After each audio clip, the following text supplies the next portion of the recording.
जय श्री राम।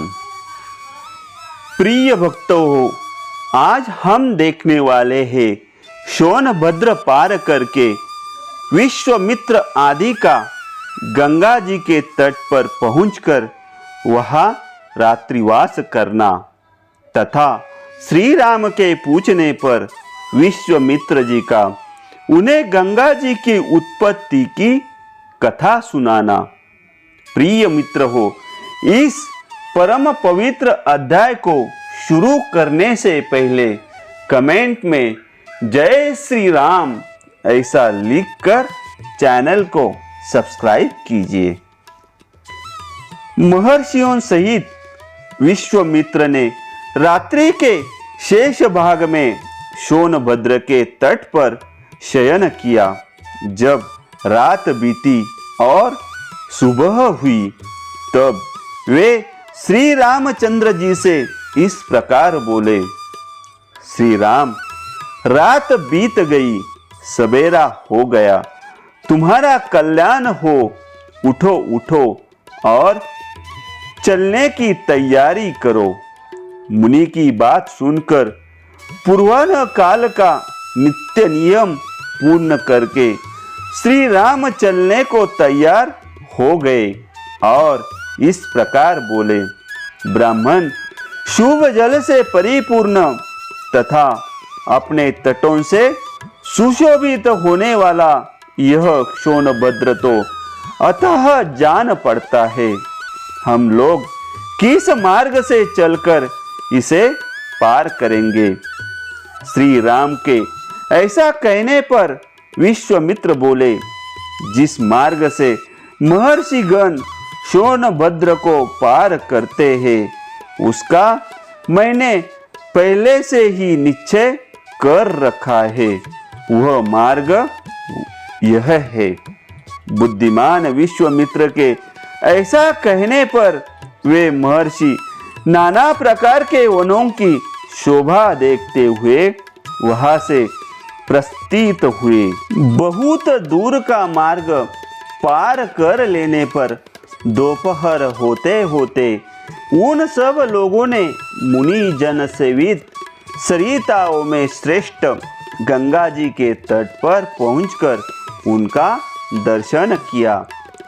हंसों तथा सारसों से सेवित पुण्य लसीला भागीरथी का दर्शन करके श्री रामचंद्र जी के साथ समस्त मुनि बहुत प्रसन्न हुए। उस समय सबने गंगा जी के तट पर डेरा डाला। फिर विधिवत स्नान करके देवताओं और पितरों का तर्पण किया। उसके बाद अग्निहोत्र करके अमृत के समान मीठे हविष्य का भोजन किया। तदनंतर वे सभी कल्याणकारी महर्षि प्रसन्न चित्त हो महात्मा विश्वामित्र को चारों ओर से घेर कर गंगा जी के तट पर बैठ गए। जब ये सब मुनि स्थिर भाव से विराजमान हो गए और श्री राम तथा लक्ष्मण भी यथा योग्य स्थान पर बैठ गए, तब श्री राम ने प्रसन्न चित्त होकर विश्वामित्र जी से पूछा, भगवान, मैं यह सुनना चाहता हूँ कि तीन मार्गों से प्रवाहित होने वाली नदी ये गंगा जी किस प्रकार तीनों लोकों में घूमकर नदी और नदियों के स्वामी समुद्र में जा मिलती है। श्री राम के इस प्रश्न द्वारा प्रेरित हो महामुनि विश्वामित्र ने गंगा जी की उत्पत्ति और वृद्धि की कथा कहना आरंभ किया। श्री राम हिमवान नामक एक पर्वत है जो समस्त पर्वतों का राजा तथा सब प्रकार के धातुओं का बहुत बड़ा खजाना है। हिमवान की दो कन्याएं हैं जिनके सुंदर रूप की इस भूतल पर कहीं तुलना नहीं है। मेरु पर्वत की मनोहारिणी पुत्री मेना हिमवान की प्यारी पत्नी है। सुंदर कटी प्रदेश वाली मैना ही उन दोनों कन्याओं की जननी है। रघुनंदन, मैना के गर्भ से जो पहली कन्या उत्पन्न हुई वही ये गंगा जी है। ये हिमवान की ज्येष्ठ पुत्री है। हिमवान की ही दूसरी कन्या जो मैना के गर्भ से उत्पन्न हुई उमा नाम से प्रसिद्ध है। कुछ काल के पश्चात सब देवताओं ने देव कार्य की सिद्धि के लिए ज्येष्ठ कन्या गंगा जी को, जो आगे चलकर स्वर्ग से त्रिपथगा नदी के रूप से अवतीर्ण हुई, गिरिराज हिमालय से मांगा। हिमवान ने त्रिभुवन का हित करने की इच्छा से स्वच्छंद पद पर विचरने वाली अपनी लोक पावनी पुत्री गंगा को धर्म पूर्वक उन्हें दे दिया। तीनों लोकों के हित की इच्छा वाले देवता त्रिभुवन की भलाई के लिए ही गंगा जी को लेकर मन ही मन कृतार्थ का अनुभव करते हुए चले गए।